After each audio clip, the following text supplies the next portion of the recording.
15 degrees, you can see your breath. Out here in the lake of fact, breaking tables like it's poetry. Where else would you rather be? Pinto, Ron, Elvis, and the Lay Poncho. The members that you need to know. 'Cause once you out here now, your family. Where else would you rather be? Where else would you rather be? Welcome into the Nickel City Crew. I am your host, Rob Crippen. Please like us on Facebook and follow us on Instagram and Twitter at Nickel City Crew. This episode, along with all of our episodes, are presented by Crippen Legacy Entertainment here on Spreaker and StreamYard. We're so glad that you're joining us for some of your Buffalo Bills and NFL content again today. And as always, these are my Bills thoughts said out loud. It's a vibe so ridiculous. Since 12 plus 83 was 6. The shout rocking like a symphony. Where else would you rather be? All right, let's get straight to it. Really excited for tonight's episode. We are back at you on a TGIF Friday, right before the Christmas holiday. I mean, it's Christmas is in the air. I know the kids are excited, and I know my co-host is excited as well. Listen, this is a big weekend. We'll get into it. I know the people are going to try to downplay it a little bit, but we'll get into why it could be big down the road for our Buffalo Bills. Joining me tonight, as always, riding shotgun, my co-host, Adam Dump Truck Rupsick. Check him out on Instagram and Twitter at Adam Rupsick, RUPCZYK. Holla at the crew. DT, I see you with your Christmas lights on. I see you, Clark Griswold. What's good, DT? Hey, Nickel City. What's up? What's up, Nickel City? What's up, Rob? Happy Friday night to you. Week 15 of the NFL among us, and here we go, baby. You are right. The season on the line, the Christmas season as well happening, festive, snow, everything you can think of, and some meaningful ball down the stretch. It's what we love. It's what we are in June and July and May and April talking about, these type of games, and here we are, week 15, 9-4, ready to rock and roll. Big divisional game coming up, but yeah, Christmas season, the snow's out, Rob. I'm jolly AF right now. Jolly AF. I love it. I love it.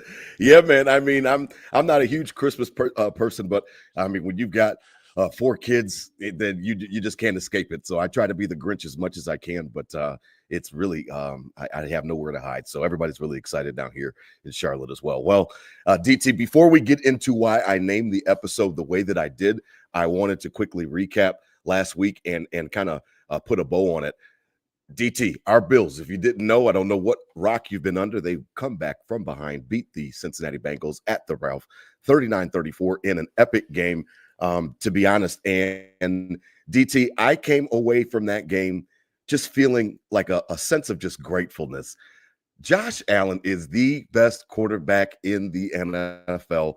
And if you don't know, I don't know how you don't know, because he, again, performed like that last week where he just put on the cape, went into the phone booth, and it was a situation where, I mean, this guy is just, he is so special. We are so lucky to have him. I thought of you when I was watching the game, because that one pass to Shakir, I was like, nothing was even open on that one play. And I don't know, man. I just left that game with just some sense of, I'm just so happy that he's our quarterback. 1-7. We've always got a shot with him, and we'll get into the defense and how they played a role as well. But DT, that game, man, that was something else.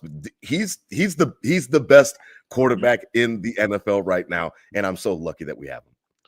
It makes you think, right, Rob? What a great thing to watch. And I mean, the last couple games in the Ralph, I wasn't attending, but I know, a lot of people were and trying to get their last, whack at it. And what a couple games. I mean, the one before that was the Buccaneers game where he scored 6 touchdowns, and then he comes back and takes down the Cincinnati Bengals with help from the D. We gotta give credit to them, but what a game from him when he needed to do it. He did it the most. And, we thought we were trading field goals for touchdowns early on. He came back, got us that big touchdown, to Shakir, probably a top 5 throw in his career, something that will go on the highlight reel for forever with him. And things that, like, I'm never like used to it or take it for granted or anything like that. But at that point in the game and kind of against the wall and we're on the ropes and we need to win and all that mentality is like in your head. And then he makes a throw like that. All right, you're like, all right, 6 touchdown, let's roll. But then you like watch the replay and be like, whoa, wait. Like, this is not normal. This isn't what all their other teams get to look at. This isn't what things are. So cherish this. Oh, wait, LeBron, witness this, folks, because it doesn't matter if it's the last couple of years in the Ralph or whatever. We're here to win ball games, and he's the ringleader in that. So I agree 100%. It makes you think what I started my point was, Rob, like, if we didn't have this cat, like, are we getting beat by 60 points every week? Like, I mean, this is like soul on his back to come down from 10 points with 8 minutes left in the fourth quarter. And, you know, like, what if we didn't have this guy, right? So be grateful, witness Bills Mafia, Nickel City Crew. I think it's only going to get better. Now we're starting to get closer to the playoffs, and you see the people coming out of the woodwork of Josh Allen being one of the best playoff quarterbacks of all time statistically, and Mike Greenberg, I know, came out with that. We played this sound on our show, in the offseason about truly how true that is on his statistics and how good of a quarterback he is in the postseason. So he's just ramping up to go into hang it mode, baby. I'm not calling it God mode or Superman mode. I'm calling it hang it mode. So we're that's what he's getting teed up to do, baby. Let's go. Yeah, man, it was amazing to watch, and that throw in particular, and then just the touchdown run, like you said, down 10, you needed it, and he gives it to you, and then the Christian Benford play obviously, swings the game and changes the momentum, and it was one of those things where I look at the way that he is able to rally the troops, and he's able to just, he does whatever you need. And I think that is the sign of an all-time great, is where whatever you need me to do, I'm going to do it, whether it be to run the ball, whether it's going to be to make an improbable throw. He's just got the grittiness. He's got the moxie. He's got all of the different intangibles that you want. And I'm really, like I said, I'm just grateful that he's my quarterback, because of the fact that I don't even want to imagine where we would be without him, because at this point in time, he is, he's kind of the engine that makes this whole thing go. Now, shout out to the defense. Benford, 63-yard interception return.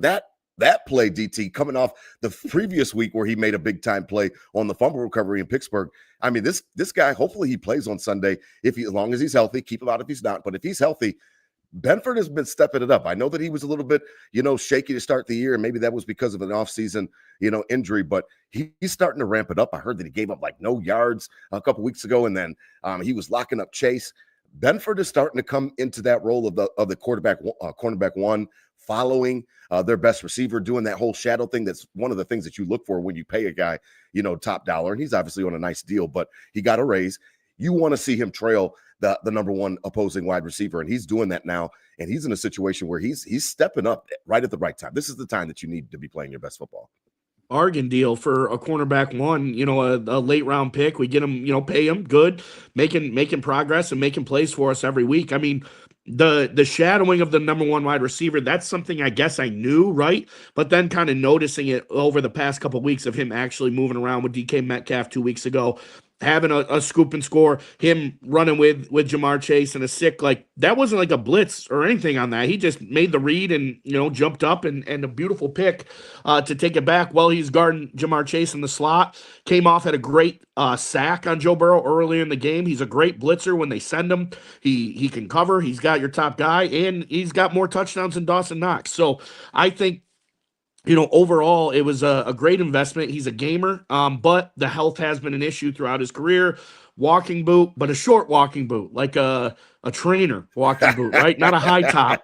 It's a Jordan 1 low. Yeah, I guess. It's not a Jordan 1 high, Rob. It's a Jordan 1 low. So I think we're good. But he didn't practice today and kind of limping around. No. Would be a big loss on a game we probably need all hands on deck. And, the Patriots have weapons kind of everywhere. They're going to want Stephon Diggs to try to eat against his old team. And, these other guys, Butte and what's their rookie, Douglas? Or what's his name? No. No, not Polk. Kyle Williams. Mm-hmm. Kyle Williams, making deep ball threats, and I'm not necessarily he's going to be on the deep ball thing, but I don't need Stephon Diggs to have another 120 yards and get hype on us again, and he probably wouldn't be seeing him anyway because that's more slot and he'll be out on the boundary, but need him healthy for this team to be successful. Just as 17 on the offensive end, he's our playmaker on the defensive end, and he's earned his money this year for sure. Anything we've asked him to do, blitz coverage, and just general playmaking ability, as that slot interception was sick. It's going to go down as one of the memorable moments in the stadium. So good for him for that, and that's one that will definitely be up on some posters with the snow and all that. Yeah, man, it was an awesome pick. He came on the cornerback blitz again. That's the second straight week. He picks up a sack. He's just doing it all right now. So kudos to Christian Benford. Obviously, a great story. And as like I said, he's peaking at the right time. This is when you want to be playing your best ball. Now, DT, it's funny because when you look at the game and before we transition, but the Bills, it kind of looked bleak there for a minute. I know I was texting you early in the game. I'm like, this is kind of looking like that playoff game, and the snow and we're they drive right down and score. And I wasn't too confident when you go down 10 in that fourth quarter. It looked like it could get real shitty in a minute. And like I said, Josh Allen saved us with that big touchdown run and then the run to end the game. DT, when you look at it, this could have gone another way for sure. And I know that the defense is much maligned and things like that, but they kind of bowed up when they needed to, obviously with Benford helping out, but this could have gone another way real quick because without Joey Bosa out there, there was no pass rush. I've heard a lot of chatter about Greg Rousseau and stuff like that. I think everybody needs to just make sure that you remember that he was never a sack artist. So even when they re-signed him, that's why he's being paid what he's being paid. He's not paid at the top tier because I don't think the Bills are expecting, game-changing plays from him. And he's not really giving you any as well. So he's kind of slow and steady. I don't know, man. Without Bosa, there was no pass rush. This game was kind of looking like it could have been a bad situation pretty soon.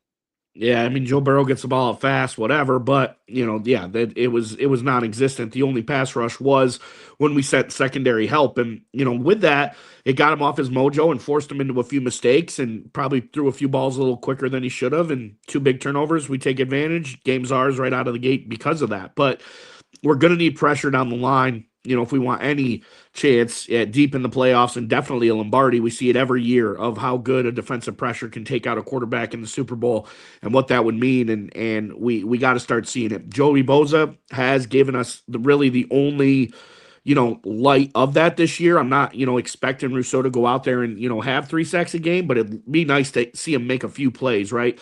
And as well as AJ Epineza has been one to get home and make plays. And he did have the pick Sunday, but, to be kind of all over that. So a big upfront defensive line with Deion Walker in there now and DaQuan Jones, the veteran, and who knows if we'll get at Oliver back. But I would rather, if teams still run on us, whatever. Like, I need to get pressure on the quarterback, and that needs to be the emphasis. So I agree. I would sacrifice pretty much everything else to get pressure on the quarterback. Yeah, it's going to be, it's going to be a necessity down the stretch. And obviously, we got news today that Spencer Brown will be back. They say Bosa's going to play on Sunday. So fingers crossed that he can stay healthy and that he doesn't re-injure himself or anything like that and have it prolonged. But we'll see how things go. Now, as we begin to transition, DT, I named the episode the way that I did because I've heard a lot of chatter this week about the importance of the game. You listen to GR and stuff like that. They're talking about the importance and it, does it really matter because of the fact that if we still lose, we lose the division, but everything's still in front of us for the wild card. Here's why I named the episode the way that I did, DT. I think that this game is sneaky important because of the psyche, because of what it does mentally for the team ahead of the playoffs. That's regardless if the Patriots go ahead and win this division. Sean McDermott's never been swept as the head coach of the Buffalo Bills since he's been here during his tenure. He's never been swept by another AFC East opponent. I think that it's going to be important to get this win because of the fact that, you've got a Patriots team that came up in our rearview mirrors way quicker than we thought. We didn't think that they were going to be applying this kind of pressure so quickly, year 2 of Drake May. And then in addition to how fast they've come, they've now surpassed us. And now they're running the division and they're, getting ready to have a hat and t-shirt game. And I get all that. I want to see the Bills come out with that fight to let them know that, listen, you might go ahead and still win the division. You might get that this particular year. We still might have to see you in the playoffs. We still are the top dogs. We still are running things in the AFC, especially in the AFC East, regardless if you get your hats and your T-shirts that night. And hopefully not that night, but hopefully we can prolong it. DT, Yeah. I think this game is very important for the psyche of the Buffalo Bills because we have never had this kind of challenge. I know 2 years ago we climbed back from 6-6, but the Dolphins are just the Dolphins. Like, we own them. We have owned them. And I never even, I mean, that year was a little bit weird, but we came back and chased them down. I don't know if we chase them down for the division when it comes to the Patriots this year, DT, but I think that Sunday matters. I really do think that it matters for the psyche of the team. Yeah. That's a good point, Rob. That's something I really haven't thought about a lot. I've been thinking so focused on that record and the 1 seed still or the division still and all the scenarios on the New York Times playoff machine or the ESPN playoff machine. I'm tinkering all around, really kind of obsessed with that, like how the seedings work. And then if we get in, what's their best route? And that's a great point. The division of, we can't just nonchalantly let this team come in here and take us off the throne. And yes, great, be competitive, be something, we're going to have to deal with every year. We're in a historically horrible division. That's why the Patriots, granted, they did win those rings and get on those Super Bowls for all those years in the dynasty, but the 3 other teams in that division were straight booty cheeks consistently. And still half of them are. Still half of them are. So we need to realize we're probably in the worst division in football when it comes to that. But overall, yeah, we are the kings of it. So if you want to come through and, and have your turn, it's competitive. That's going to happen, especially with somebody like Drake May. I think they're going to be our nemesis, the whole time. But as long as we have 17, we have proven this is our division. So I like that. The psyche is crucial. I think that is big. Like, we can still be the big dogs, and that has a lot of weight to it. Like, winning this game against the Patriots, where it's kind of, all this clout right back to them, granted, because they do have the brand of their 6 Super Bowls, so you got to give them credit for that. But how it just shifted back, just because they've won 10 straight games and they're 11-2, and a good squad, good roster defensively. They invested, they got Vrabel, like everything's coming together, and now the wings are following. But we still have to be the kings, and I like that. And beating somebody with everything kind of vaulted together and pushed at you so much this year that we just dominated this division for the last 6 years. And then this team that got put together last year, and Vrabel comes in, like, they're going to come back and beat us, like, and be the new kings just like that? I don't think so. So I like that. The psyche, a win Sunday lets them know we still are the big dogs in this division. Come on, be competitive. We like that. We don't want to get sloppy. We want to have a good sparring partner. But we're gonna go fight the pay-per-view, and you're gonna watch it from your fucking living room. So that's what we got to get to. And I like that psyche. Winning this game, definitely. I think Josh Allen, there's no issue there. He knows he's better than Drake May, and he is the king in the division. But this can do a lot for the psyche of the rest of the team to know, like, we've been the dogs. Yes, credit for you coming in here and being cool, but it's still our house. Yeah, I mean, and I think that was one of the things that I was, like I said, they came up on us fast, and I can admit that, and I didn't expect this kind of rise from them. They're playing a 4th place schedule. I understand that they can't pick their opponents and stuff like that, and the NFL does it for parity, different things like that. But it's a situation where I was a little bit shook after that Week 5 game, and then to see Stephon Diggs come back in our house, take over, 140 yards, and he's kind of just running shit. It was a piece of humble pie that I didn't feel like eating, but I had to accept it. I don't want to see that again. I don't want to see a situation where we go to their place and then we're not competitive, or they win a squeaker. It doesn't really matter how we lose. I want to win this game bad because they're the damn Patriots, and I can't stand the Patriots. And it's just like that with all the teams in the division, but to a lesser degree with the Jets and the Dolphins, because we own them. The Patriots I've just got that PTSD from Brady years, all that entire run of that 20 years where they're just dominating us and kind of, curb stomping us. I want to see the Bills come out and be competitive and win this game on Sunday and find a way to put them back in their place. Listen, I get that they're here. I get that they're probably going to get their hats and their T-shirts eventually down the road, but let's make it interesting. Let's make them sweat a little bit and really pressure bust pipes. You win this game. I understand that the Ravens game doesn't matter, but if they drop one to the Dolphins or the Jets, then all of a sudden, things could get hairy when it comes to tiebreakers. So I've already given up the division. I don't really care about it in that respect. I mean, I care about it, but that's just the defense mechanism. But yeah, I'll let them get their hats and T-shirts. I don't want to lose on Sunday in their house after they beat us in our house. I want to kind of shut them up a little bit. And they've been insufferable on Twitter, talking shit about May, saying he's better than Josh and all this other stuff. And you heard Drake May in the presser this week. He says Josh is the best quarterback in the league. So they know who the big dog is. Just go into Foxborough and handle business. Find a way to shut them up a little bit and at least delay this whole hat and T-shirt thing. Yeah, I agree. And a win Sunday means more, I think, than a divisional title, because it is a statement thing. But breaking news, we have to interrupt the show, Rob. A big one. QB1, and that might be a little different. Why we've seen a little difference this year. We're saying he's the best. Nick, having a baby? Our boy Nick at Queen City Vintage just texted me and said, big news. He's having a baby? And Haley enlisted Nick and the crew to be the ones who just posted this. What's that? Yes, QB1, Haley Steinfeld. They're having a baby? They're having a baby? Having a baby. I knew it. Queen City Vintage breaks it. Look at that. Right here Queen on City Nickel City Vintage. Crew. Right here on Nickel City right Crew. Here. Adam Schefter. I love it. Look at that. Well, congratulations to the Allens. I mean, hey, kids are great. I've got a bunch of them, so they bring a lot of joy. And hopefully this will bring him another sense of purpose, another sense of motivation for not only his career, but his personal life. So congratulations to the Allens, man. I mean, hey, listen. We gotta clone this. We gotta clone this kid. Make 100, make 1,000. I love it. Congratulations to the Allens for sure. Look at that breaking news. I think that's our first news break on Nickel City Crew. So shout out to Queen City Vintage. Listen, speaking of Queen City Vintage, tonight's episode is presented by them.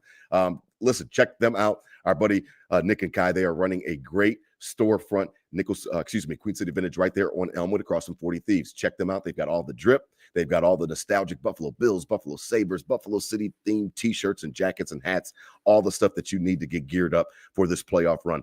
Christmas is around the corner. Check them out. You can get some nice stocking stuffers, some nice cool gifts that people are going to really enjoy. So listen, check them out. Queen City Vintage, a proud sponsor of Nickel City Crew. DT, as we transition, let's map this out and let's map out a way to get this win. The first game, I think that it is safe to say that turnovers played a big role in it. And I know that turnovers have kind of been a hot topic this season because of the fact that, what did we warn you about, Nickel City Crew? We told you all season, don't bank on turnovers, don't bank on getting them, and definitely do not bank on not giving the ball away at the historically low rate that they did last year. 8 turnovers. We're already surpassed. I think we're more than double now. But one thing that has been interesting about the turnovers is that a lot of them have come in road games. And for whatever reason, I don't know. A lot of it is luck sometimes. But in that first game, we gave New England a lot of their opportunities. It still was a close game, 23-20. They had to have a late field goal to beat us. DT, keep the ball. Josh said it this week. If we don't turn over the ball, he thinks that we're a pretty good offense. James Cook, fumble last week. Listen, I got it. I need my boy Jimbo. I love him. I need him to get that shit under control because I was hot. I was hotter than the rattlesnake on Sunday when I saw that ball pop out on the goal line. Find a way to limit turnovers. Find a way to limit turnovers because, listen, you keep them in the game with turnovers. And that's a reason why listen, they've got Milton Williams. He's out. Their run game has been shitty ever since he's been out.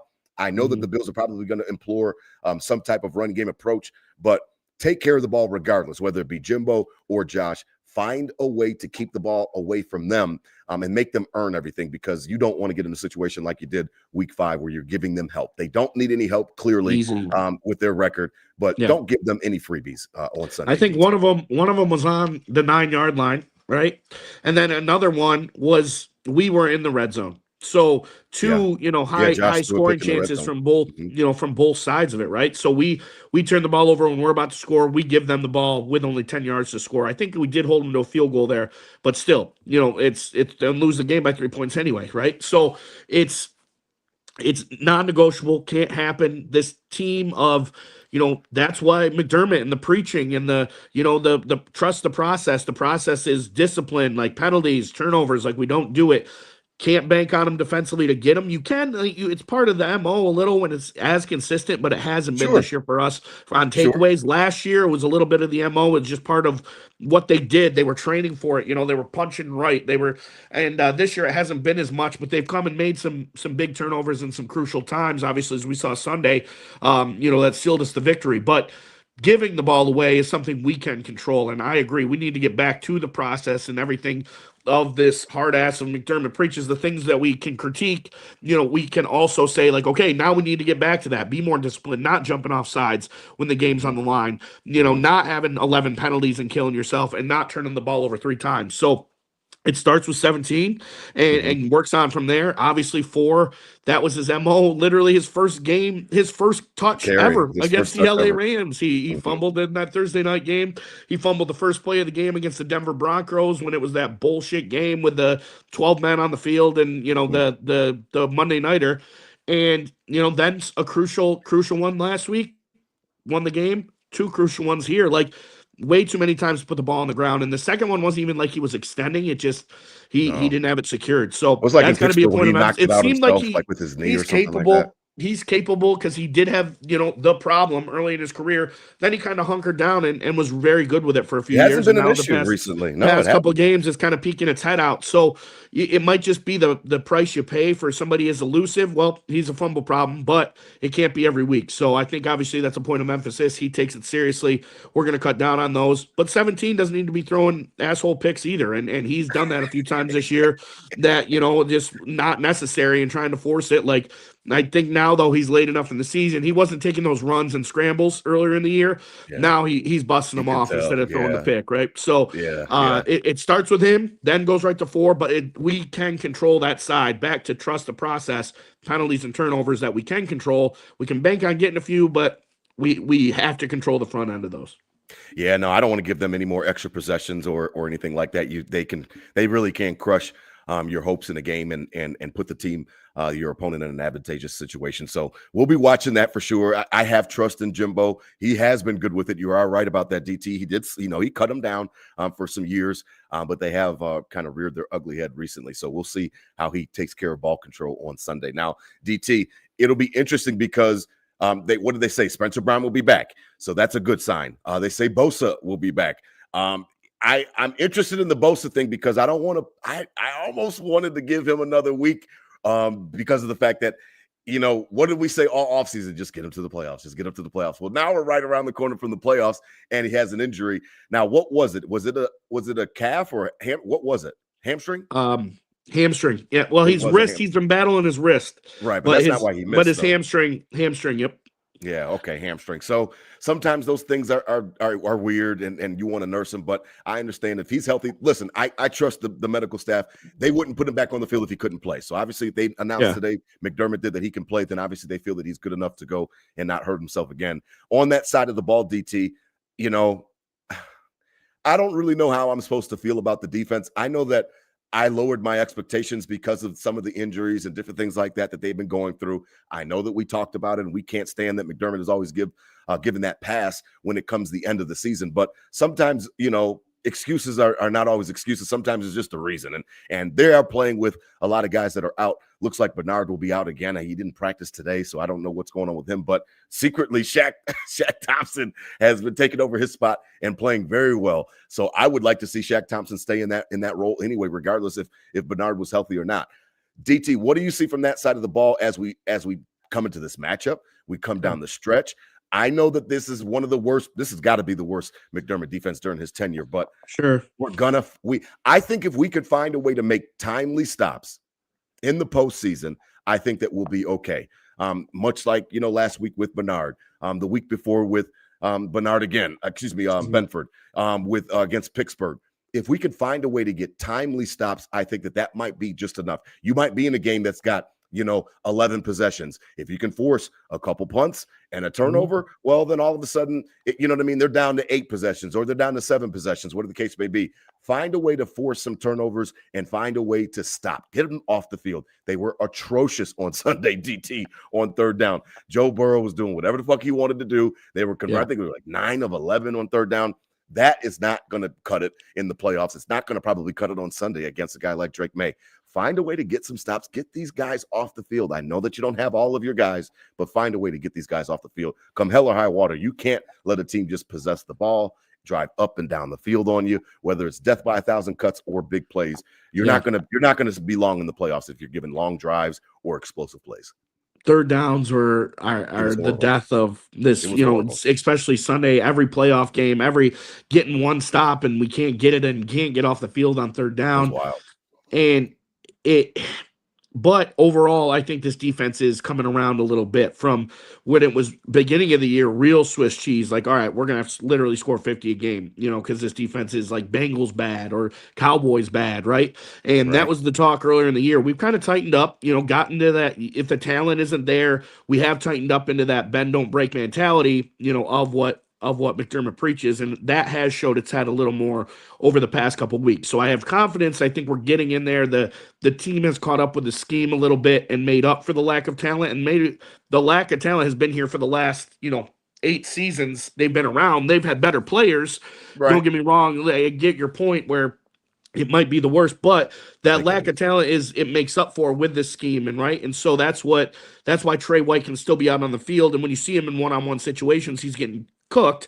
But when he's in his situation and in his role and in his zone, he's a good play. He's a good player on the defense when called upon. So it is getting back. It is tightening up. But I go back to that pass rush point, Rob. Like, we need to get to the quarterback, especially somebody like Drake May, who, if he's just chilling in the pocket and he can get throwing dimes and throwing those deep balls up there and get comfortable, like, that's what can beat you, right? So getting in his head and making him eat it a little as a young quarterback, that can rattle him, very quick. We saw, as we even have Superman or hang mode on our team, like he got like a little spazzy in the beginning of his career when he was getting touched a little too much and, was doing wild shit, right? So getting to the quarterback is key. Easier said than done. We're getting our best pass rusher back to do that. And maybe that kind of opens things up for some other guys to make plays as well when it comes to that. But I do have some confidence that this defense is looking a little better. Those third downs unacceptable last Sunday. I agree, but you don't have to go up against Joe Burrow, Jamar Chase, and T. Higgins every week either. So give them a little credit. So. They are tightening up. They are looking a little better. And I think that McDermott has been good his whole tenure because he hasn't had the talent, but makes defenses, make stops, not in the playoffs, but we're not in the playoffs, at 1:00 on Sunday, right? So I think it's getting better. Pass rush has still got to get there, but I think that's the easiest answer to kind of rattle Drake May, a young quarterback, is get to him and touch him. Yeah, I mean, it's been getting a little bit better. Before last week, I couldn't say that they had lost you any games, since week 1. You know what I mean? I couldn't say that about the defense. I don't think that they had lost the Bills a game in that respect. I mean, Miami just didn't show up. So that's an entire team collective on that one. So, but if you had that choice coin flip beginning of the year, hey, the defense is going to kind of be suspect, but they're never going to lose you a game. You got Josh Allen on the other side of the ball, but I'll take it. I'll sign up for it. I'll sign up. The problem that the thing that worried me, like I said, I thought we were going to lose last week. I did, especially when we were down 10. I thought that we were going to lose that game. And then, I think that the thing that worried me the most, along with the third down last week, was that it is that pass rush. And and Greg Rousseau, I mean, he's catching a lot of shit on Twitter. And I understand it. I think that my expectations for him were different. And I never expected him to be a game wrecker. He's not Myles Garrett Jr. or anything like that. So I never expected that from him.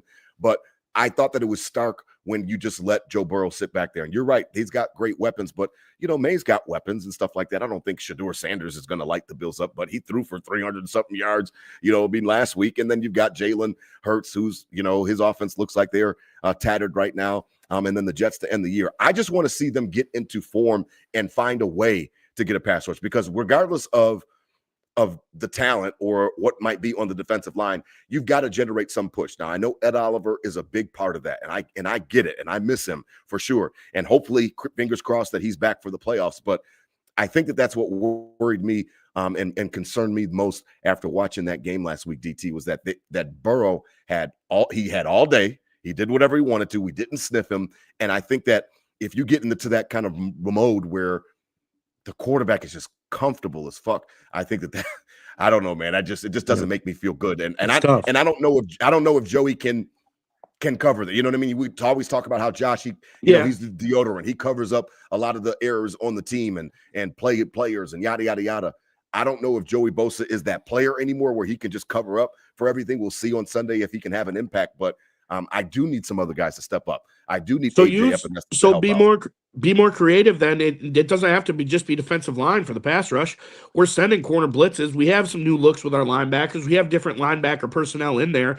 We've been doing kind of a one corner blitz every game. Do it because it's in the game plan now. Okay, they're sending a Christian Benford or somebody on a corner blitz. Send that blitz and do it again. We've only been doing it once a game and it's been working, so that's the game plan. They're going to be ready for it. Fine. They're not going to be ready for the second or third time. So maybe it's getting more creative with other than the defensive line to help your pass rush as well. Okay. I can take that point. Okay. I can take that point. Now, as we begin to wrap up and transition, tonight's episode is also presented by Al's Bar and Grill.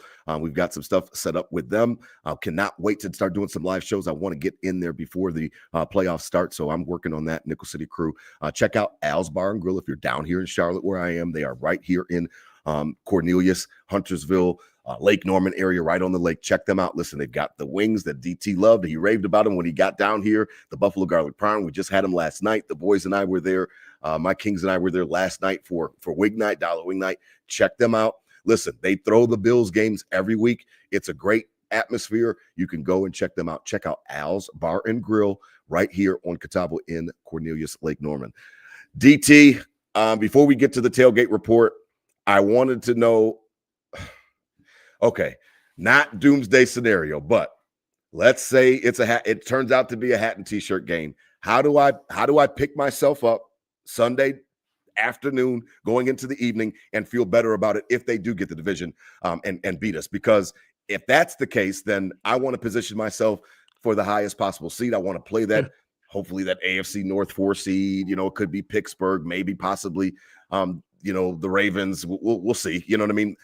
What are you just in the headspace where we're just not going to lose on Sunday? And I know how you can get some time on that type of stuff, but I mean, I am in the headspace. I am in that headspace for sure. I'm very confident Sunday. I think the Psyche thing is big, and I love that. But I would also say, like, the probability of us winning the division is extremely low anyway, and everyone knows that. And I think everyone has at least accepted some sort of that, and knowing that we're going to probably be on the road to start the playoffs. So a loss Sunday doesn't change that really at all. That is the straight, other than the Psyche piece or whatever. But then all right, let's see us a third time in the playoffs, and then I don't think you beat Josh Allen 3 times in 1 year, like for hell no, right? So it's. I don't think it changes much. I am confident we go in there and take care of business, but I don't think it changes much. I think everyone's kind of on board with us going on the road for the playoffs. Like, that's just kind of what it looks like. Probability, Vegas, everywhere would say that. So I don't think a loss changes that. That just solidifies it.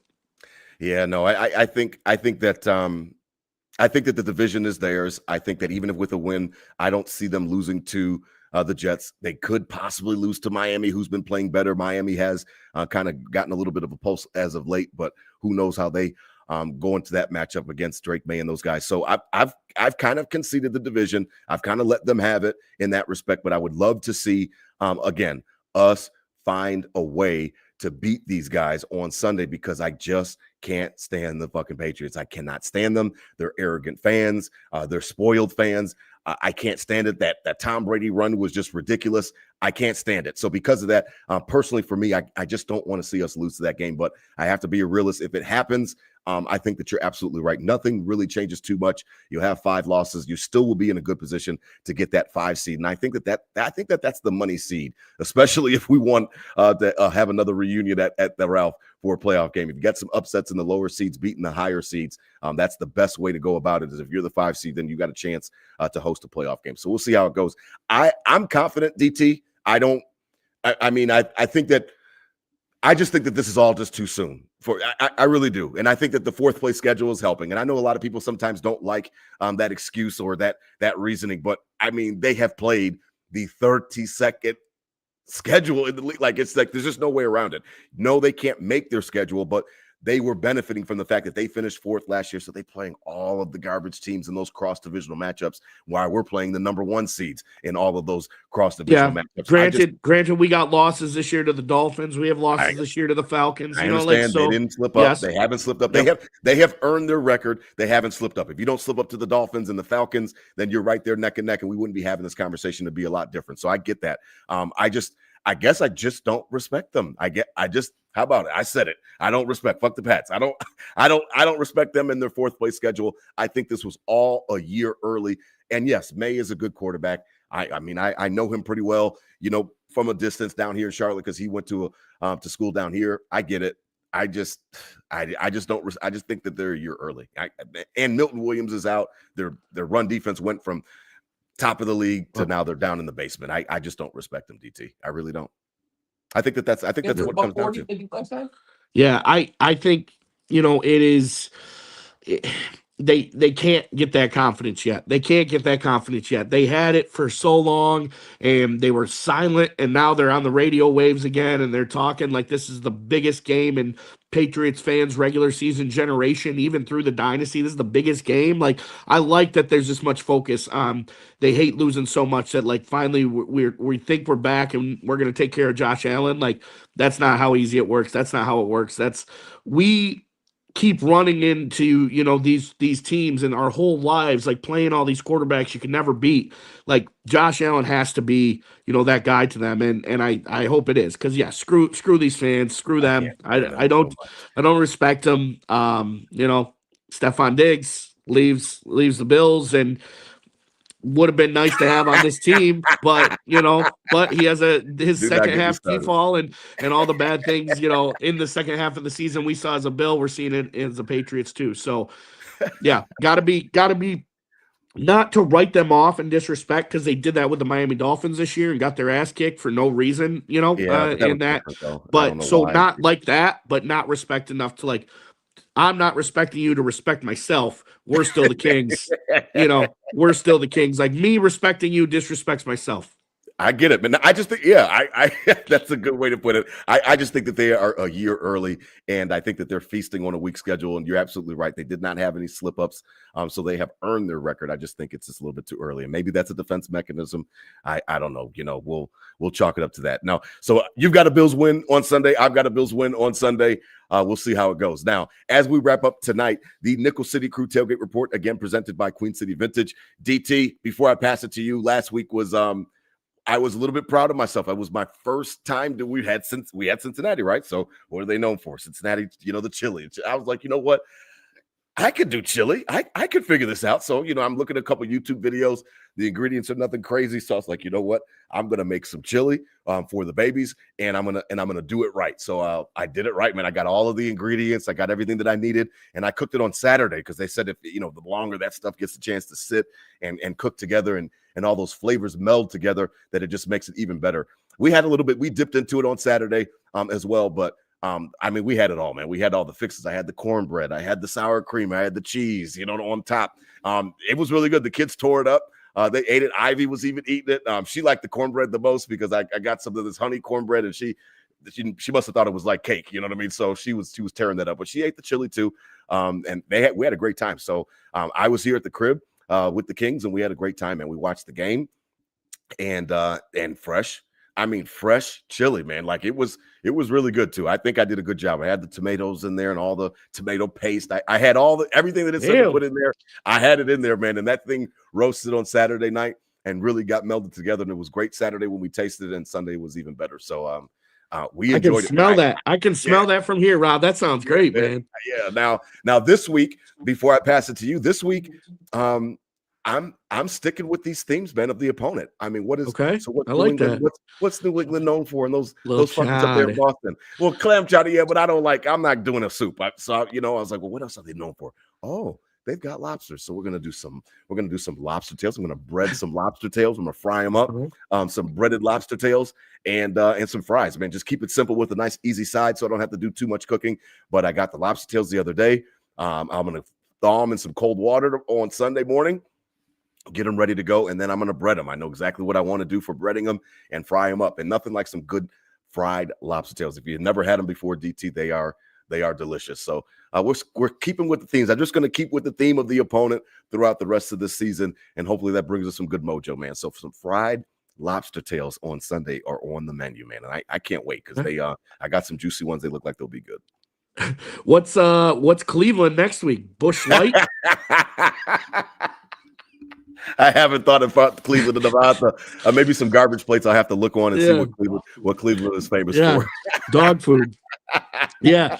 But no, that's awesome, Rob. That sounds great. I gotta up my game and get domesticated on that type of level. My tailgate reports have been pretty lackluster the past few weeks. I'd say very low key, which is fine. You know, we as we get older, we don't need a crazy game day every week. But that food, man, wow, that sounds top notch. So last week was down in the home digs. I think they're gonna hit.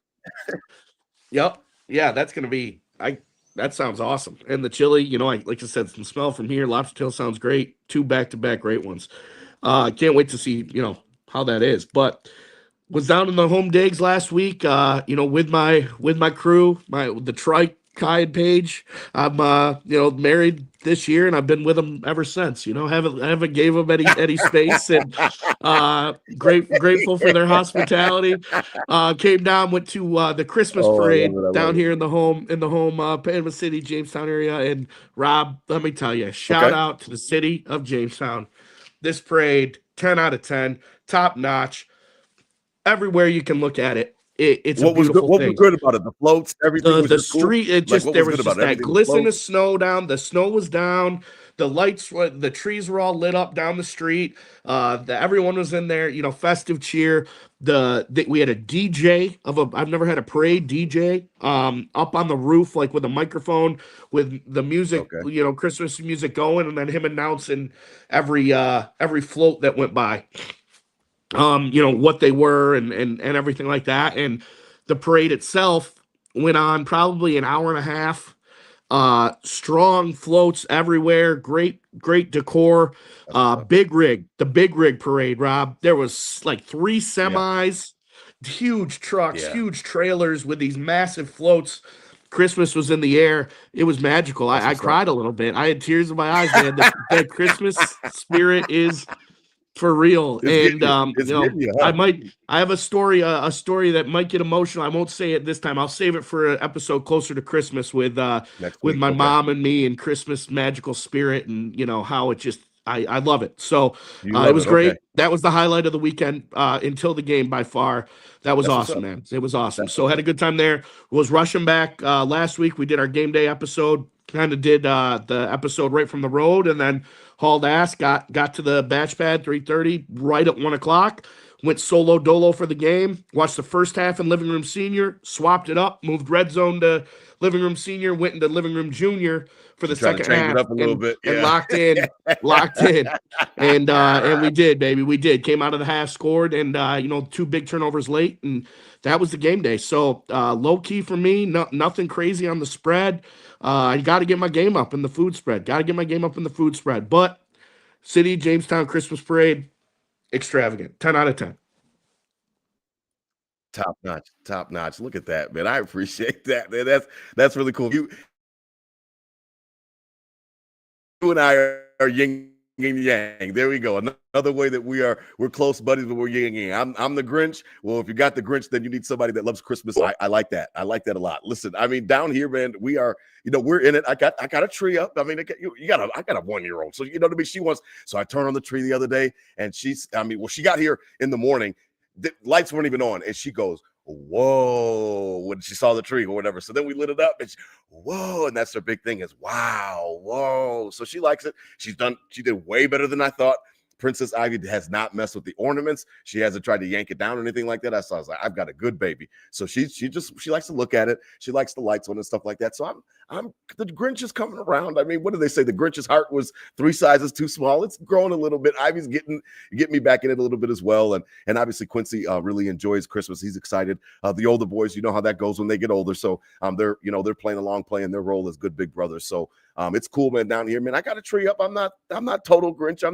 I don't have coal in my stockings or anything like that, but you know, no lights on the house, none of that shit. I'm not doing all that extra shit, but I mean, literally the lady across the street details crazy. A couple weeks ago, we're walking, we got to go outside, and we're going for a walk, and the lady is on her roof, literally on her roof, horizontal, putting stuff up like Clark Griswold. And I was looking at her, I'm like, Ivy, look at that lady. I was like, look at that. I'm like, wow, that's crazy. And she's putting lights up. And it was just so funny because I could not be more opposite. But I'm not hating on you. I'm happy that you enjoyed that parade. We went to a parade last week as well down here in Cornelius for a quick minute. It was so damn cold out, so we didn't stay too long, but we were out there for a little bit catching the floats and stuff. But you're absolutely right. Christmas is popular. We will still be back at you guys next week for Christmas week. What do we got, DT? I think we've got the next game is on the 21st, so we've got some room to fit you guys in. Yeah, we got room. Oh yeah, so we got regular next week. Yep. You know.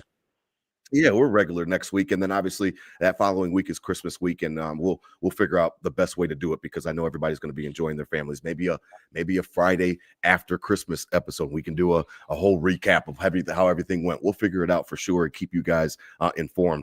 Shout out, listen, the chat, DT. I know you can't see my Facebook, but shout out, man. You guys are just crazy, man. I love it. I love Lou. I love you, Paulette, out there. Paulette told me to send her some lobster tails. I don't know how they're going to taste, but I'm going to find a way to FedEx them. Yeah. So shout out to Paulette. I appreciate you, Zach. Robbie out there, man. We appreciate you guys. Instagram, same thing. Noah, we appreciate you guys. Shout out Noah. While we're on it, we did breaking news with Josh Allen announcing pregnancy. Shout out Noah, a listener from day one. Great friend of the program. Noah, blessings to their third child today, late last night. Flynn Rougie. She's here in the building. She's in the building. In the building. He's in there. Johnny Flynn Rougie. Congratulations. Look at that, man. Congratulations, Noah, and to your lovely bride, man. I mean, listen, we appreciate it. I see you, Tom, out there, man, in Instagram. I see you, Alicia. We appreciate your support. We appreciate everybody, man. Listen, this is holiday time. You guys can do anything on a TGI or Friday. We appreciate your support. We love Nickel City Crew. It's funny, DT, because I told you I had some engagement with some people on Twitter that told me that they love the show and that they were going to be listening from here on out. And I told you about my boy from kindergarten who I reconnected with on FaceTime. Shout out to Nick Del Novo. And I was like, man, that's just crazy how things just happen. So man, I really appreciate the audience, DT, as much as anything. Like it really gives life to me. Shout out to Sierra, who says she listens and stuff like that. We just appreciate you guys because of the fact that all I was ever doing with this was talking to myself about the Bills, and I'm like, I might as well just get my thoughts out there into the ether and just start saying it. And then DT came on. I'm like, DT, I need help. I need a guest on. And he came on and he kept coming back on. And I'm like, fuck this. You just need to be just be my co-host. We both studied broadcasting and journalism in college. Like, just come on, be my co-host. And literally, DT, we're closing down on season 5. Can you believe it, my brother? We are closing down on season 5. It's sometimes it boggles my mind sometimes. Yeah, from the first days of the drought and meeting in that tailgate lot to now, Rob, we've come a long way, and I'm proud of it. And I'm proud of you, and it's been a blast. So shout out to everybody. I hope everyone's having a great holiday season, and appreciate the support. And it's awesome. I watched a video the other day. It was 59 minutes of Josh Allen highlights, and it was his highlights from rookie year all the way up. And I was trying to follow the games of like, oh yeah, that was this season. Oh yeah, and it was like, damn. Okay, it was 7 years ago. Oh, damn. Okay, like this is season 5 of Nickel City Crew. Like it goes back a little bit and it goes fast, and can never take it for granted. Cherish every moment. And this is awesome, therapeutic. We have become great longtime best friends now because of this. So love it all, love the fans, and love the Bills, baby. And we'll tell the story quickly before we get out of here, because for the new listeners and stuff like that who don't know how this guy's in Charlotte, this guy's in Buffalo, how do they even link up? Listen, I was in Buffalo. I've been a season ticket holder since 2009. I've been down here in Charlotte since 2006. And 2009, I couldn't stand it anymore. It was the Bills' 50th anniversary season, and TO, and they had the all of the best Buffalo Bills on BuffaloBills.com. You could go on and you can click running back, and it's Thurman and it's OJ. You click quarterback, it's Jim Kelly and Ferguson and Jack Kemp, and you could vote for all of the different players. And I was just like, man, I can't stand this shit anymore. So I had I talked to my ex-wife. She was my wife at the time. And I'm like, listen, man, I'm thinking about getting these season tickets. The Bills were the number 2 cheapest season tickets in the league. Besides that garbage food that they serve in Cleveland, they were the only season tickets that were cheaper than ours. So I grabbed 2 season tickets, and we just looked at it like you could kill 2 birds with 1 stone. We'll go up, we'll take the baby, we'll go up to Buffalo. You could see your family, and then I can go see my Bills. And it kind of worked out. I've been a season ticket holder since 2009. Downtown with my cousin Greg, on Allen Street, which you can't make that shit up. I'm crossing Delaware, and DT's right next to me, and we didn't know each other. We weren't rolling together or anything like that. We walk across the street, saying a few words, hey, about the Bills. Hey, what do you think? This and that. Oh, man, yeah, this, that. Well, we split ways. DT goes to a bar. I go to a separate bar. I come in eventually to DT's bar. I see him, like, oh, what's up, man? What's up? Let's get a shot. Start drinking. Okay, no problem. Had a great night. Did not exchange numbers, Nickel City crew. Did not say, oh, man, look, let me get you, none of that shit. None of the, oh, grab your phone, give me your contact information. None of that shit. We were just 2 drinking buddies having a good time, random guys that met for the first time. Get to the tailgate the next morning. DT always talks about, he takes that deep breath. I always say there's no place else I'd rather be. Marv Levy was exactly right. There's no place else I'd rather be on a Sunday than at the Ralph. Get to the tailgate spot, take that deep breath. I look over, and it's fucking DT. I'm like, what are the chances? You all know Bills Mafia. You know how many different tailgate lots. You got Prohibition. You got all these different places you can go to. You can go to Big Tree. How are we in the same exact grass lots the night after we had a drinking escapade and had a great time? We traded numbers after that, and we have been friends, literally. I think, DT, that was early on. That was like 2010 or something like that. That was early on.